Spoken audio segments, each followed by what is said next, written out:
Primeira carta de Paulo aos Coríntios, capítulo 10. Vamos ler do versículo 14 ao versículo 22. Primeira carta de Paulo aos Coríntios, capítulo 10. Vamos ler do versículo 14 ao 22. Diz assim a palavra de Deus: Portanto, meus amados, fugi da idolatria. Falo como a criteriosos. Julgai vós mesmos o que digo. Porventura, o cálice da bênção que abençoamos não é a comunhão do sangue de Cristo?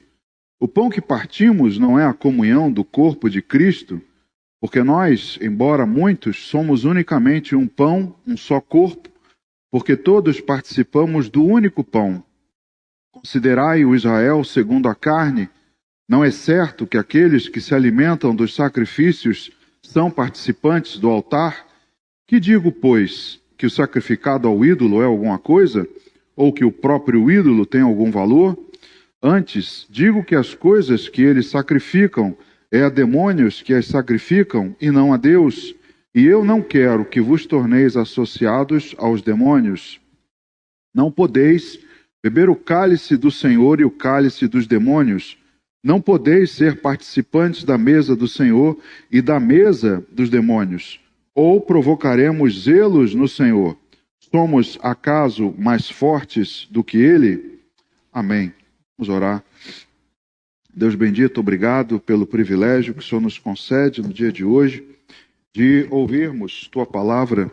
Ó Deus, queremos entregar nossos ouvidos e nosso coração nesse momento, para que o Senhor nos oriente, nos ensine, trate conosco, porque carecemos da Tua palavra, meu Deus, dos Teus ensinamentos, para que possamos, Pai, enfrentar os dias em que vivemos. Ó Deus, para isso entrego a minha vida em Tuas mãos, rogando que o Senhor me conceda graça, misericórdia, poder do Espírito Santo, e que eu fale apenas aquilo que vem do Teu coração, não, Deus, das minhas ideias humanas, que de nada tiramos proveito. Então, Pai, que possamos ouvir a Tua vontade nessa noite. Essa é a nossa oração e fazemos e já Te agradecemos em nome de Jesus. Amém. Amém, queridos. Podem sentar. Queridos, vemos aqui uma carta de Paulo à igreja na cidade de Corinto. Eu já mencionei isso outras vezes, a respeito dessa cidade. Eu sempre digo, num tom de brincadeira, mas falando a verdade, que Corinto, se fosse coisa boa, não seria nome de motel. E para que você tome um pouco de situação do que era essa cidade, que Paulo aqui faz um alerta a respeito de idolatria. Corinto era, naquele tempo, uma cidade de extrema importância para o Império Romano. Era uma cidade estreita, na verdade, essa faixa de terra cercada por mar dos dois lados, que liga duas partes maiores da cidade, do país, da Grécia, ela é chamada de Istmo. Corinto era até conhecida pelos jogos istmos, não apenas, não maiores somente do que os Jogos Olímpicos, mas Corinto era uma cidade importante, tinha um mercado muito grande, enorme, uma variedade de pessoas.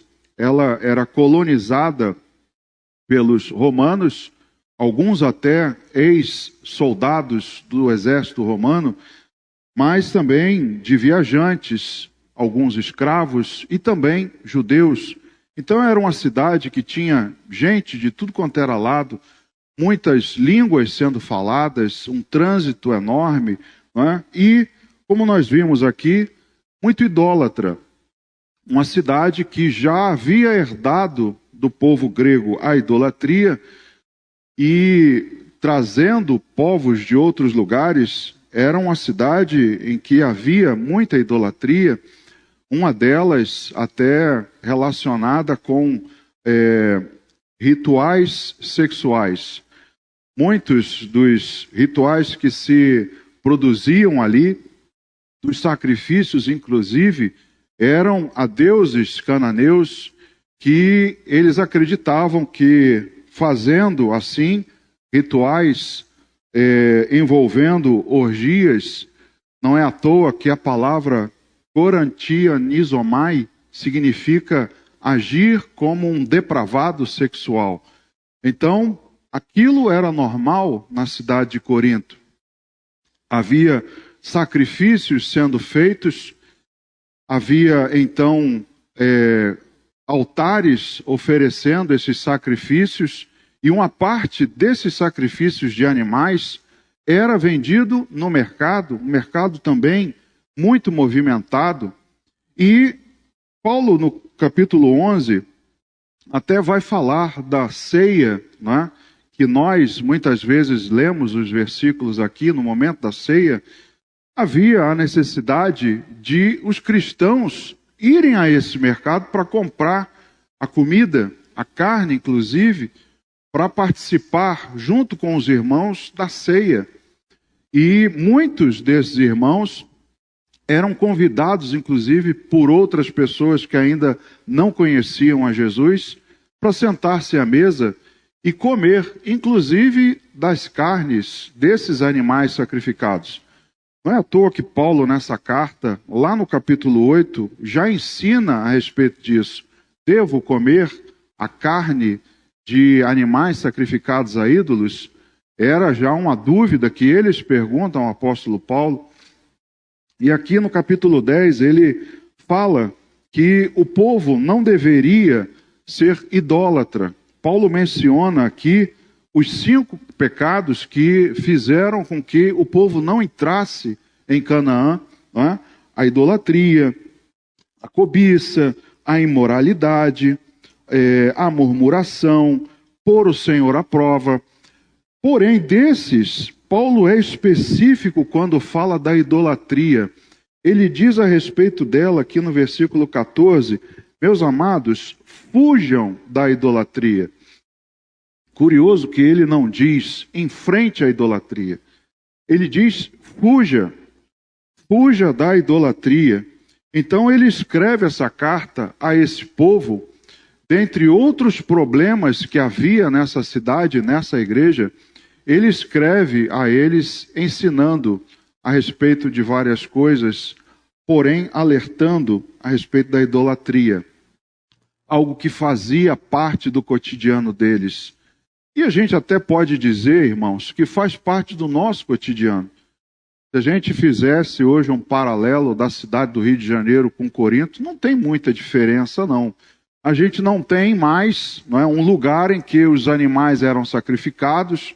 Havia templos oferecendo esses animais, vendendo carne. Hoje não temos isso aqui. Porém, nós temos uma cidade depravada cá entre nós, não é? Uma juventude depravada na sua grande parte. Uma cidade idólatra também. Nesse momento, queridos, nós temos milhões de pessoas adorando, se não forem times, clubes, não é? Nos estádios, jogando nesse momento, pessoas agora lá no Rock in Rio, também adorando os seus ídolos, muitos tatuando os seus braços com trechos de canções ou retratos do seu ídolo. Nós também temos no nosso cotidiano a idolatria. E pasmem, nós temos isso dentro da igreja. Talvez não nos moldes que a gente via lá em Corinto, mas a gente tem dentro da igreja, de um modo geral, nós temos também a idolatria. Então esse pecado ronda o povo de Deus há milênios. Vai lá no livro de Êxodo, que você vai entender comigo alguns versículos. Êxodo capítulo 32, do versículo 1 ao 7. Êxodo capítulo 32, vamos ler até o versículo 7. Veja, bem lá atrás, não é? Já no Êxodo, quando Moisés estava no monte com o Senhor, diz assim no capítulo 32, mas vendo o povo que Moisés tardava em descer do monte, acercou-se de Arão e lhe disse, levanta-te, faze-nos deuses que vão adiante de nós, pois quanto a este Moisés, o homem que nos tirou do Egito, não sabemos o que lhe terá sucedido. Disse-lhes Arão: tirai as argolas de ouro das orelhas de vossas mulheres, vossos filhos e vossas filhas, e trazei-mas. Então todo o povo tirou das orelhas as argolas e as trouxe a Arão. Este, recebendo-as das suas mãos, trabalhou o ouro com buril e fez dele um bezerro fundido. Então disseram: são estes, ó Israel, os teus deuses que te tiraram da terra do Egito? Arão, vendo isso, edificou um altar diante dele e, apregoando, disse: amanhã será festa ao Senhor. No dia seguinte, madrugaram e ofereceram holocaustos e trouxeram ofertas pacíficas. E o povo assentou-se para comer e beber e levantou-se para divertir-se. Então disse o Senhor a Moisés: vai, desce, porque o teu povo que fizeste sair do Egito se corrompeu. Então aqui, já bem no início, nós vemos a corrupção no coração do povo de Deus, porque bastou Moisés demorar com o Senhor no monte, que eles já sentiram a necessidade da idolatria.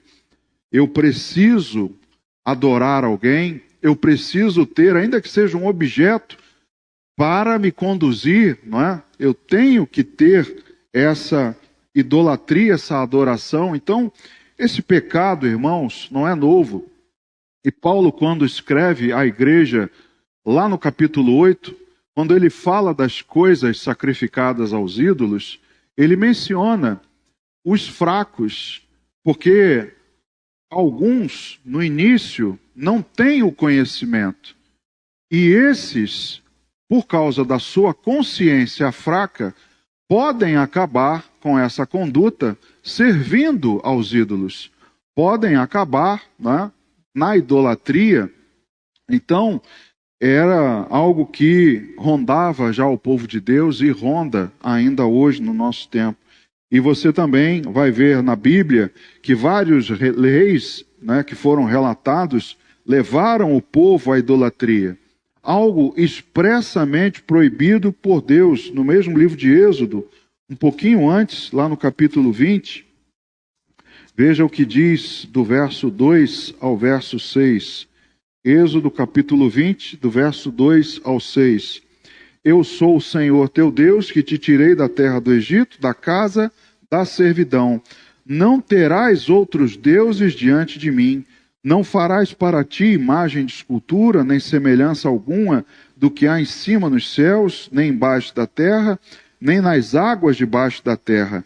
Não as adorarás, nem lhes darás culto, porque eu sou o Senhor teu Deus, Deus zeloso, que visita a iniquidade dos pais nos filhos, até a terceira e quarta geração daqueles que me aborrecem, e faço misericórdia até 1000 gerações daqueles que me amam e guardam os meus mandamentos. Então é expressamente proibido por Deus adorar outros deuses, adorar imagens, mas não somente imagens, deuses que são colocados no lugar de Deus. E a adoração é somente devida a Deus. Só Ele é digno de adoração, de louvor, de culto. Não há imagens, não há outra coisa qualquer. Então, já era e continua sendo, é um princípio de Deus até hoje, proibido a idolatria. E um princípio que vai muito além do que simplesmente imagens no templo. Porque muitos, quando a gente fala de idolatria, muitos talvez ainda tenham uma herança, né, de catolicismo ou de outras religiões que cultuavam imagens. E aí a pessoa diz assim: não, o pastor não está falando comigo porque eu não tenho mais. Quando eu me converti, eu quebrei todas elas, joguei tudo fora, não tenho mais nenhuma imagem dentro de casa. Pois é, querido, mas não é só imagem o problema. Para você ter uma ideia de como Deus não se refere apenas à imagem, no mesmo livro de Êxodo, lá no capítulo 25, você vai ver que até mesmo dentro do tabernáculo havia imagens.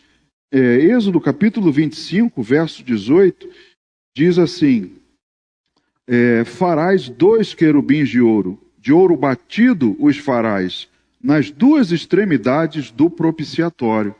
Então, no Santo dos Santos, em cima da arca do Senhor, havia 2 querubins. Você já conhece isso, né? Tem ali atrás um quadro do tabernáculo que mostra isso. E aí você pode dizer assim: não, mas pastor, também ali só o sumo sacerdote podia entrar. Pois é, o sumo sacerdote também não podia idolatrar? Ele também não é suscetível a ser idólatra? Claro que é. E no lugar santo havia outras imagens, né? Outros utensílios, havia o candelabro, né? Então, ainda hoje, nas igrejas, algumas cultuam a palhaçada de colocar um candelabro no altar, de colocar uma arca, né, para você ir lá, tocar na arca, né? Tem essa besteira aí, toca lá na arca, vamos lá, faz fila aí. E outras baboseiras dessas. Então é para que você veja que há um princípio de Deus muito maior. Não é apenas imagens de animais, de anjos. Não, coisas até mesmo dentro da igreja, até mesmo dentro do tabernáculo, que poderiam ser usadas como objeto de culto. Mas Deus proibiu a adoração.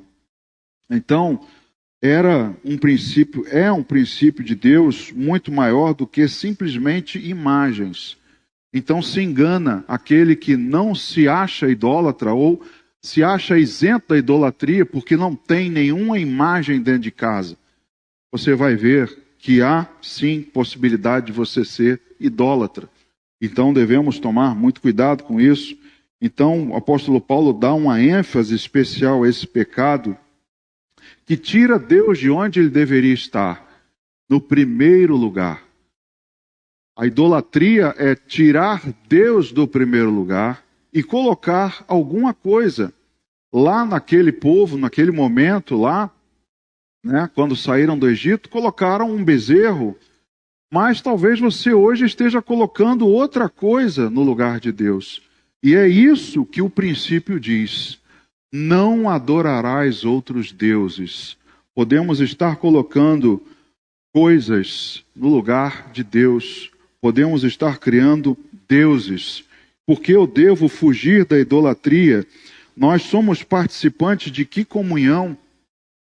Você é participante de que comunhão, irmãos? Do sangue de Cristo? Ou como o próprio apóstolo Paulo diz aqui no verso 16 ao 18, volta lá na primeira carta aos Coríntios, porventura o cálice da bênção que abençoamos não é a comunhão do sangue de Cristo? O pão que partimos não é a comunhão do corpo de Cristo? Porque nós, embora muitos, somos unicamente um pão, um só corpo, porque todos participamos do único pão. Considerai o Israel segundo a carne. Não é certo que aqueles que se alimentam dos sacrifícios são participantes do altar? Então, aí, não é, o perigo, não é, de ser participante de outra comunhão, de que não a do sangue de Cristo, como o próprio apóstolo Paulo pergunta. Nós somos participantes da aliança com o Senhor. Nós partimos o pão. Hoje não é dia de ceia, mas nós partimos o pão, é um sinal da aliança que temos com o Senhor e que temos entre nós. Nós não somos participantes de demônios, né, de alianças com demônios, nós não nos associamos com eles. E esse é o perigo da consciência daquele que não tem o conhecimento, de por fazer a prática, de adotar a prática, acabar sendo um idólatra, acabar sendo participante dos demônios. É como diz o Salmo 1, não é, irmãos? Bem-aventurado o homem que não anda no conselho dos ímpios, não se detém no caminho dos pecadores e não se assenta na roda dos escarnecedores. Isso é o processo, né, de degradação de um cristão para ele passar a ser participante da mesa dos demônios. Primeiro ele anda no conselho, depois ele se detém no caminho, e aí o pior e último estado é quando ele se assenta na roda, quando ele se assenta para ter comunhão e se associar com demônios, com ídolos. Então, é a pergunta que o apóstolo Paulo faz, e essa é a razão porque devemos fugir dela. Por que não enfrentar? Porque ela te derruba.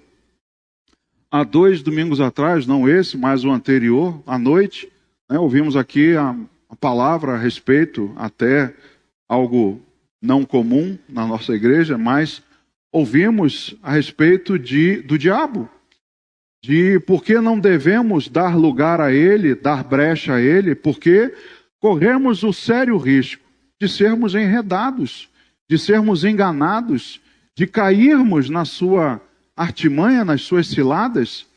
Essa é a razão por que devemos fugir da idolatria, porque podemos ser fatalmente enredados por ela. Então não é algo que o apóstolo Paulo diz em frente, não, ele diz foge, porque ela fascina as pessoas.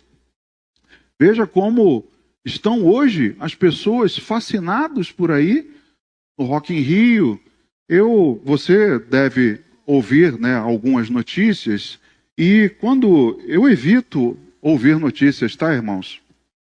Eu acho que notícia faz mal ao meu coração, porque só tem notícia ruim, é a que vende, e notícia ruim faz mal ao meu coração, eu prefiro não ver. Mas algumas acabam chegando a nós, até mesmo sem a gente querer. E recentemente eu ouvi de uma certa influenciadora, que nome terrível, Que profissão, que ofício maldito que criaram. Uma influenciadora, queridos. Pasmem, ela tem 21 milhões de seguidores. Eu não vou nem dizer o nome da criatura para você não ter curiosidade. Ela tem 21 milhões de seguidores. Essa mesma aí que está envolvida com coisas de apostas, essa mesma.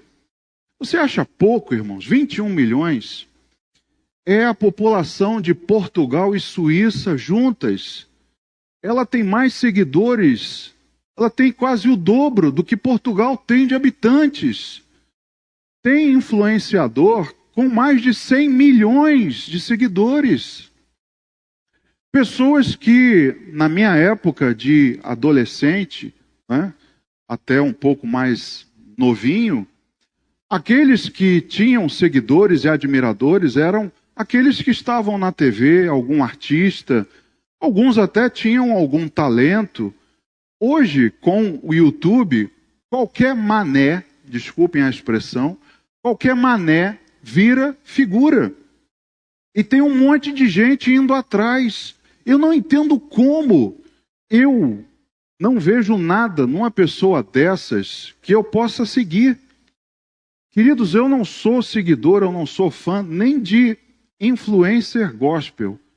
Tem gente que diz assim, não, eu sigo pastor tal, eu sou seguidor do fulano de tal. Coach agora é candidato a prefeito. Levou uma cadeirada aí recentemente. Irmãos, não tem nada para contribuir para mim. Nada, absolutamente nada. Mas eles têm seguidores, milhões vão atrás deles.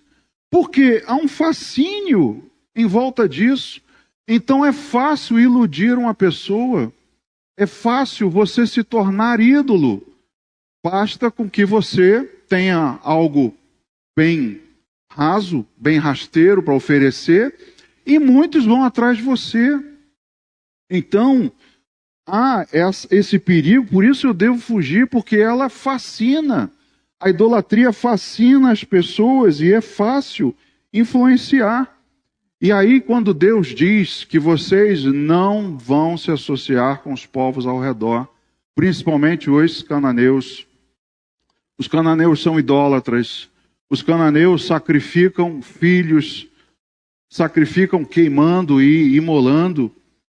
Então vocês não vão se associar a esses, porque eles tinham vários deuses e eles achavam, que quanto mais deuses se adorava, melhores seriam as colheitas.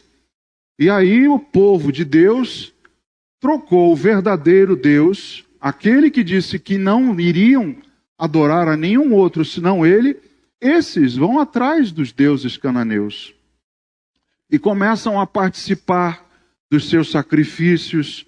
Alguns começam, inclusive, a montar lá os seus postes ídolo, os seus altares, sacrificar a esses deuses, porque há um fascínio. As prostitutas, não é? Normalmente esses rituais eram regados a muita orgia. E aí, queridos, é fácil, não é? O homem cair nesse meio.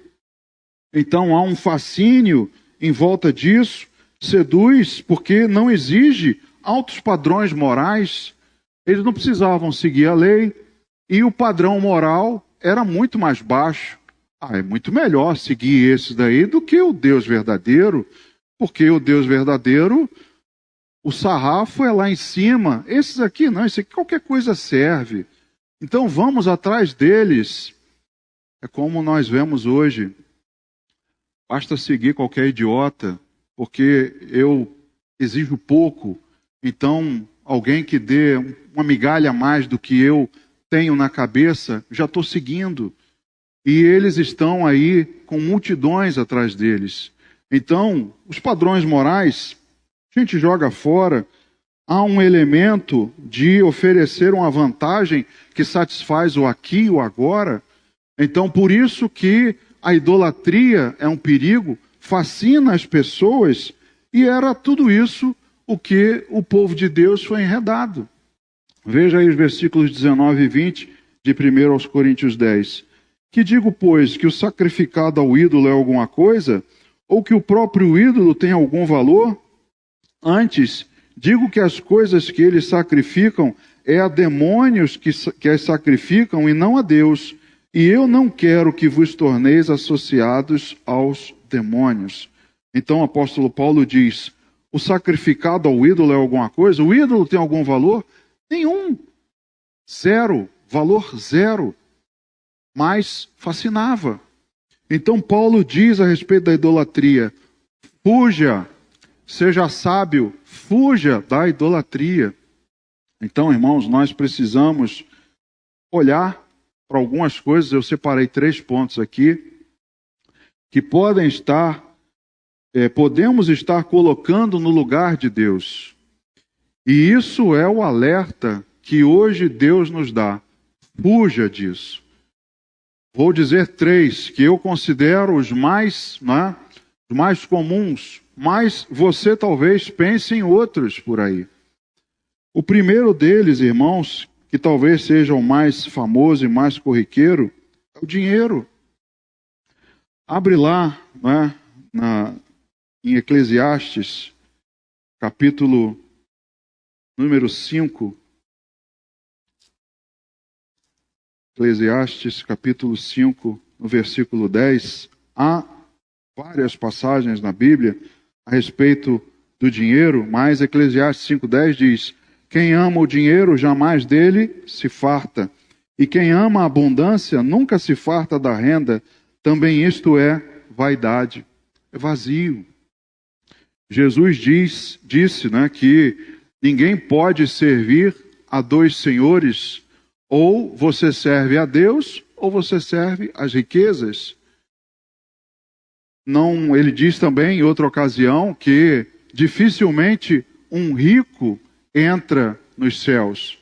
Mas não é o rico por apenas ter dinheiro, porque ele diz isso depois de um jovem rico, por ter ouvido de Jesus, vende tudo que é teu e me segue.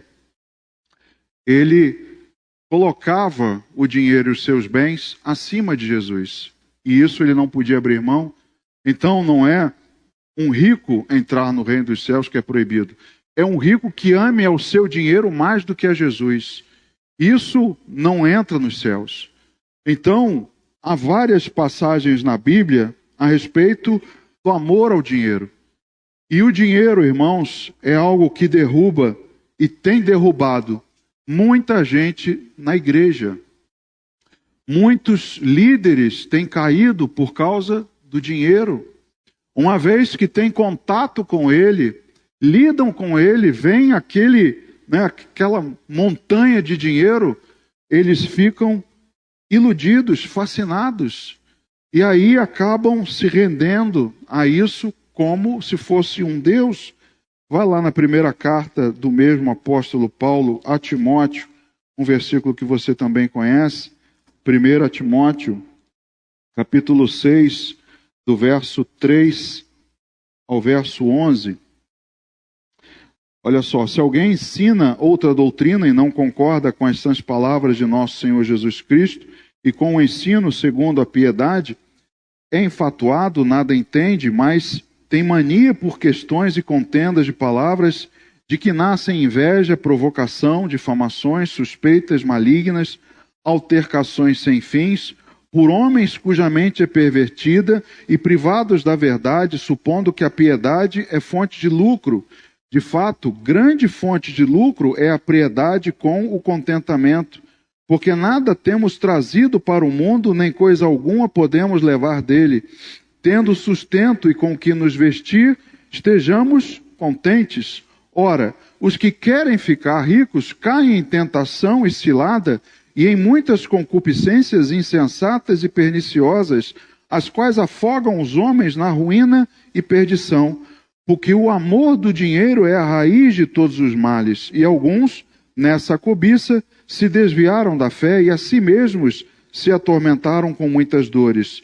Tu, porém, ó homem de Deus, foge destas coisas. Antes, segue a justiça, a piedade, a fé, o amor, a constância, a mansidão. Paulo diz a Timóteo também, foge destas coisas. Por quê? Porque o homem pode ser enredado pelo dinheiro, pode desenvolver um amor ao dinheiro, pelo dinheiro. E ele aqui diz, porque se nós temos o sustento e com que nos vestir, estejamos contentes. Porém, o homem quer sempre mais, como lemos lá em Eclesiastes. O homem, quanto mais tem, mais quer, nunca se farta, e aí acaba sendo enredado, cai em ciladas, se desvia da fé, para si mesmo traz a ruína. Essa cobiça produz um tormento para a vida do homem. Vai lá na carta de Tiago, capítulo 4, do verso 1 ao 4, ele diz, de onde procedem guerras e contendas que há entre vós? De onde, senão nos prazeres que militam na vossa carne? Cobiçais e nada tendes, matais e invejais, e nada podeis obter, viveis a lutar e a fazer guerras, nada tendes porque não pedis, pedis e não recebeis, porque pedis mal, para esbanjardes em vossos prazeres.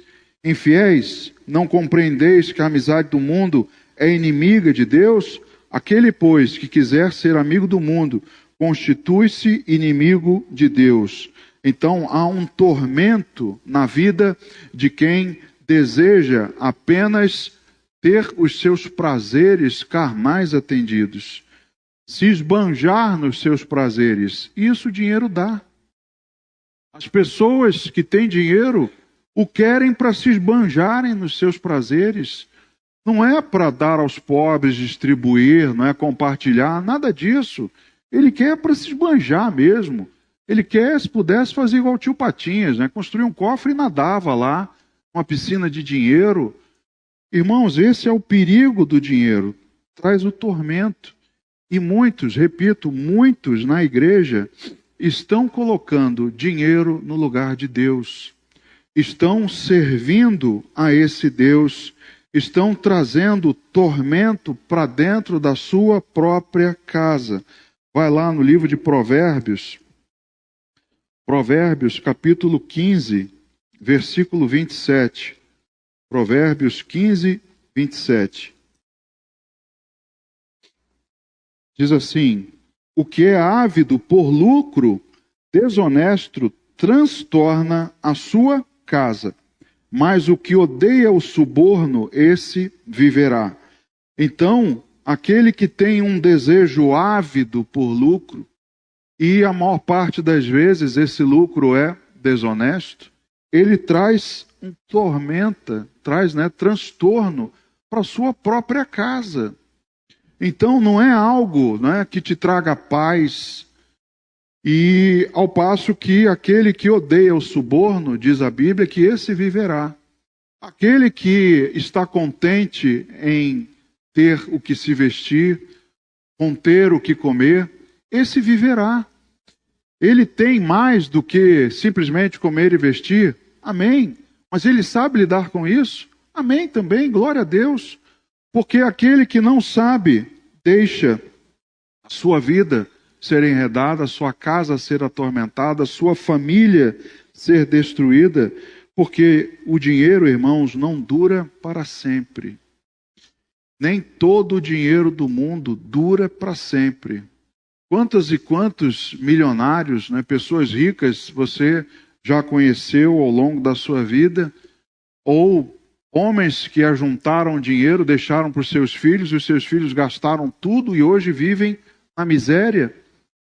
Então, dinheiro não dura para sempre. No mesmo livro de Provérbios, só que agora no capítulo 27, Provérbios, capítulo 27, verso 23 e 24, diz assim: procura conhecer o estado das tuas ovelhas e cuida dos teus rebanhos, porque as riquezas não duram para sempre, nem a coroa de geração em geração.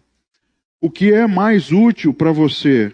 Conhece o estado das tuas ovelhas, conhece o estado da tua família. Saiba que caráter você está ensinando para o teu filho, como é o seu caráter dentro de casa, que educação, que trato você tem dado ao seu rebanho, porque se você simplesmente está dando a eles riqueza ou a ideia errada do que é riqueza, aqui a Bíblia já diz que a coroa não dura de geração em geração. A riqueza não é infinita de geração em geração. Aquele que não sabe lidar com ela, quando a recebe, acaba destruído, acaba gastando. Então, queridos, dinheiro não dura para sempre, mas a palavra de Deus, a presença de Deus, isso dura eternamente. Pode passar os céus e a terra, mas a palavra de Deus, nenhum tio se removerá dela. Então, o que é mais valioso do que Deus? Dinheiro? Claro que não. Então, é um perigo que muitos estão nas igrejas colocando no lugar dele: dinheiro. O segundo que eu coloco como também extremamente perigoso, principalmente para os homens, é a sensualidade.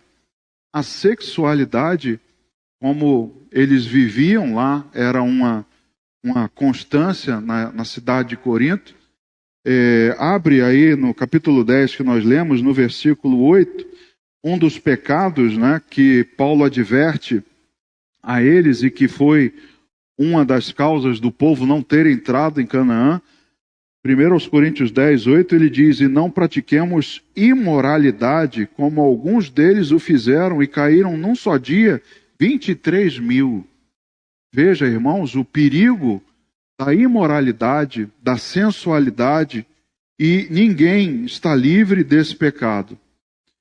Homens, vocês, nós não estamos livres desse pecado, porque você é um homem. Fuja desse pecado. Não enfrente, fuja. Eu até coloquei aqui, né, como exemplo, José fugiu da mulher de Potifar. Ele não encarou. Disse: não, vou encarar ela, eu vou me manter firme, ela vai me cantar, vai passar a mão em mim, vai me esfregar todinho, mas eu vou resistir. José foi sábio, queridos, ele fugiu dela. E não deveria ser uma mulher feia, muito pelo contrário, devia ser uma mulher muito atraente. Mas o dever do homem, fugir, porque nenhum de nós está livre desse pecado, e as mulheres também não. Não vão achando que apenas os homens caem nessa cilada, porque mulheres também caem. Então, todo tipo de pecado de sensualidade, pornografia, que hoje é comum, é corriqueiro. Hoje a pornografia está a um clique. ela também é idolatria. E muitos estão nesse vício, colocaram a sensualidade no lugar de Deus e estão servindo a esse Deus. E esse Deus tem levado famílias à ruína, porque muitos têm caído nessa idolatria e vão para o adultério, né? Vão para a promiscuidade. E aí, irmãos, não tem mais volta. Uma vez entrado nesse mundo, muitos até acabam contraindo doenças e levando doenças para dentro de casa, para sua esposa, para o seu cônjuge, por causa desse pecado, dessa idolatria. Então, muitas famílias têm ido à ruína. Veja, Oséias, capítulo 4, versículo 11, diz assim: a sensualidade, o vinho e o mosto tiram o entendimento. A sensualidade é colocada no mesmo nível na Bíblia que a bebida. E muitos fazem as duas coisas ao mesmo tempo. Além de praticarem a sensualidade, bebem no mesmo momento. Então, destrói a família, da mesma maneira que a embriaguez, que o alcoolismo é algo perigosíssimo. E você vê na Bíblia exemplos de como ela derrubou pessoas, homens de Deus. Ela derrubou ninguém menos que Davi. Davi, do seu terraço, viu Batseba e caiu. Sansão também deitou no colo de Dalila, já era. O que ele deveria ter feito? Foge, Sansão. Foge, que Dalila é perigosa. Salomão também caiu, né? Teve 1000 concubinas. Então, irmãos, a sensualidade derruba qualquer um. Se derrubou Davi, Salomão, você se acha melhor do que eles? Você se acha mais sábio, mais valente, mais ungido do que eles? Não se faça de bobo. Fuja dessa idolatria, porque senão ela vai te enredar. E somente o Espírito Santo pode nos assistir nas fraquezas. É o que diz lá Romanos 8, 26. Nós aqui nesse mesmo capítulo, o apóstolo Paulo vai dizer no versículo 13 que não vos sobreveio tentação que não fosse humana, mas Deus é fiel e não permitirá que sejais tentados além das vossas forças. Pelo contrário, juntamente com a tentação, vos proverá livramento, de sorte que a possais suportar. Vai ter uma porta, Deus vai botar uma porta do teu lado para você fugir, igual José fez. Foge, porque se você não fugir, você vai cair na cilada. Abra lá na carta de Paulo aos Colossenses. Carta de Paulo aos Colossenses, capítulo 2, do verso 20 ao 23. Se morrestes com Cristo para os rudimentos do mundo, por quê? Como se vivesseis no mundo, vos sujeitais a ordenanças. Não manuseis isto, não proves aquilo, não toques aquilo outro, segundo os preceitos e doutrinas dos homens, pois que todas essas coisas com o uso se destroem. Tais coisas, com efeito, têm aparência de sabedoria, como o culto de si mesmo, de falsa humildade e de rigor ascético. Todavia, não tem valor algum contra a sensualidade. Veja o apóstolo Paulo mais uma vez dizendo: sensualidade derruba. Não adianta rigor ascético, não adianta aparência de sabedoria, aparência piedosa, não adianta vir aos cultos toda semana, participar de todas as ceias, trazer o dízimo. A sensualidade derruba. Então, fuja disso, porque essa idolatria pode te derrubar. Por último, irmãos, que eu coloco aqui, que derruba também muitos na igreja nos dias de hoje, é o ego, é o eu. Eu mesmo me derrubo. Vai lá no segundo livro de Crônicas, no capítulo 26, no verso 16. Segundo Crônicas 26, verso 16. Mas, havendo-se já fortificado, o que aconteceu com Uzias? Exaltou-se o seu coração para a sua própria ruína e cometeu transgressões contra o Senhor seu Deus, porque entrou no templo do Senhor para queimar incenso no altar do incenso. Aqui a Bíblia fala a respeito de Uzias. Se você ler pouco antes, no capítulo 26, você vai ver coisas tremendas que Uzias fez. Várias coisas ele fez, coisas maravilhosas, mas isso entrou no seu coração. E ele praticou o egoísmo, o praticar o eu, e exaltou o seu próprio coração. E isso trouxe para ele mesmo, trouxe para si mesmo ruína. Então, algo que também derruba a igreja, muitos na igreja, uma idolatria, é o ego. O mesmo pecado cometido por Satanás continua atacando na igreja.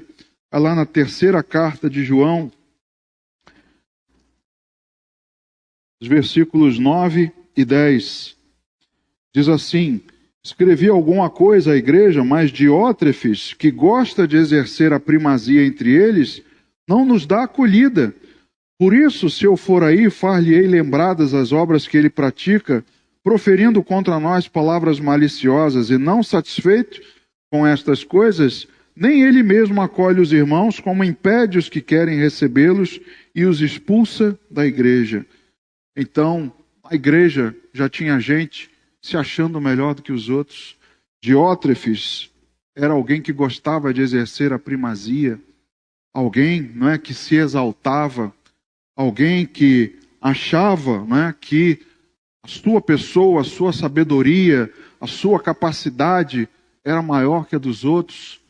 Então esse pecado, queridos, derrubou Satanás, e por que não dizer Adão e Eva também? Porque eles também, influenciados pelo próprio Satanás, viram ali, ao comer o fruto que Deus não permitira, viram ali a oportunidade de praticar a si mesmos. Eu serei como o Altíssimo. Eu terei o conhecimento. Então o ego é causador frequentemente da quebra da unidade, incluindo os casamentos.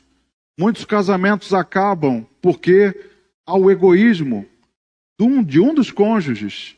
Eu quero para mim, eu quero o meu prazer, eu quero a minha satisfação, eu quero os meus sonhos, eu quero os meus planos. Não tem espaço para os nossos planos, não tem espaço para fazer o outro cônjuge feliz. Então, o ego quebra a unidade. O ego na igreja quebra a unidade. O ego ali no Éden quebrou a unidade, porque Adão e Eva tinham comunhão com Deus, eram íntimos de Deus, e ali foi quebrada a unidade. O velho homem, queridos, precisa todo dia ser crucificado.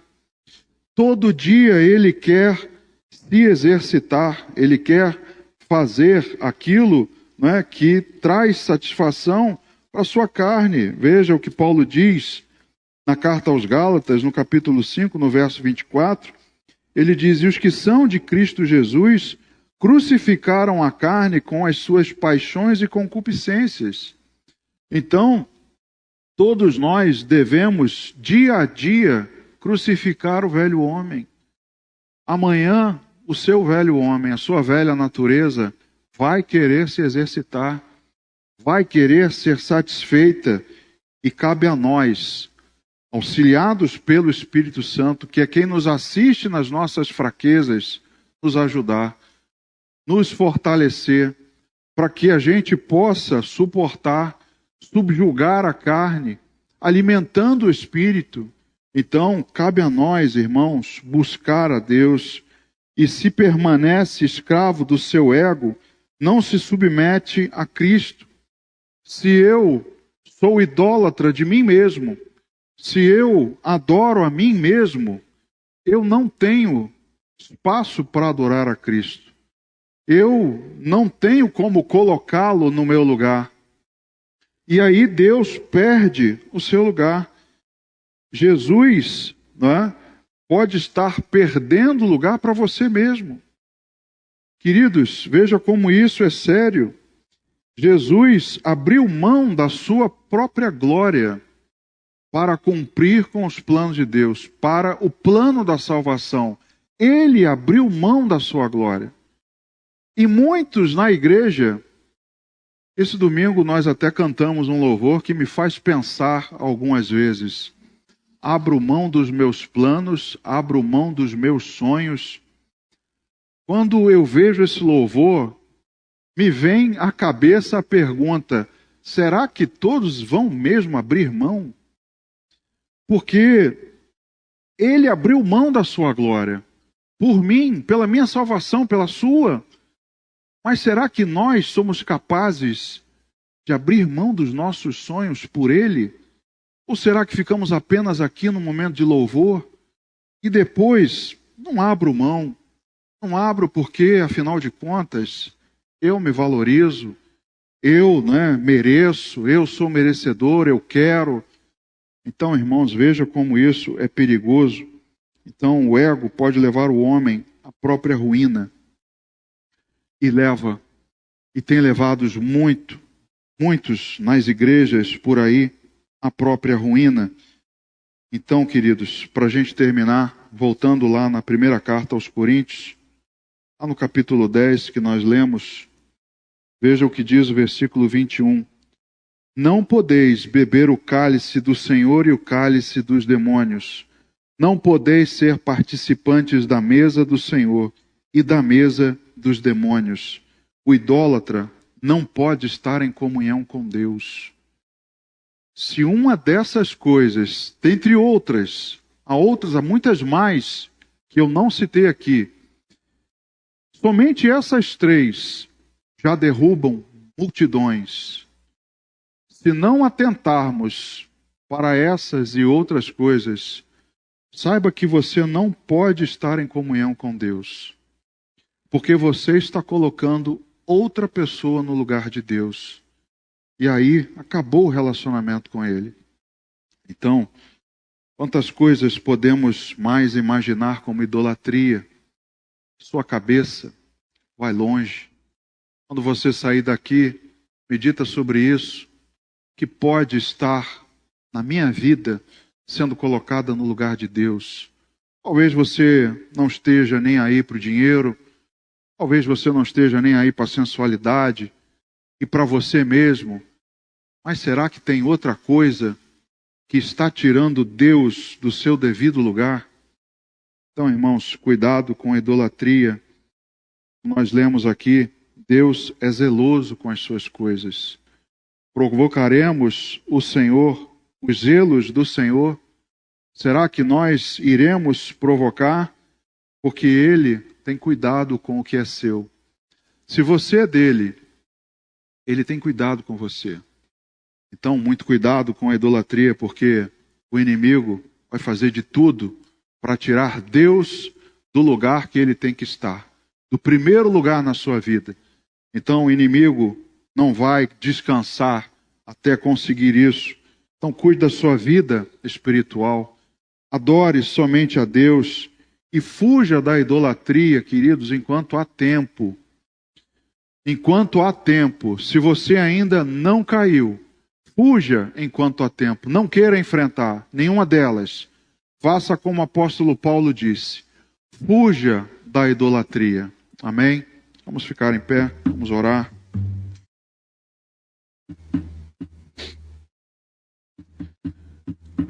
Ó Deus querido, queremos nesse momento, Pai, colocar nossas vidas nas Tuas mãos. Porque, meu Deus, nós reconhecemos que só o Senhor deve ser adorado. É para isso que nos reunimos aqui.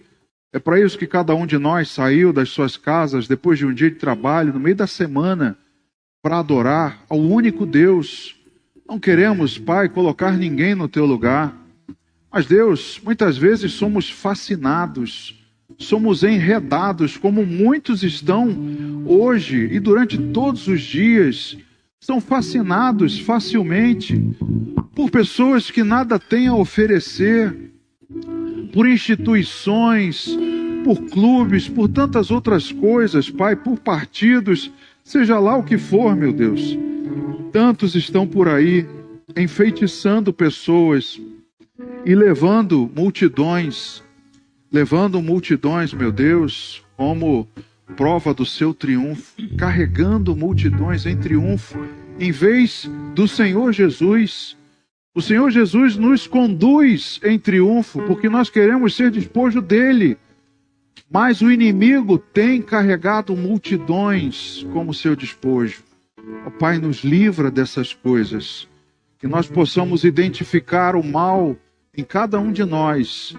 Enquanto há tempo, enquanto ainda não caímos na cilada. Porque o inimigo, meu Deus, está incansável.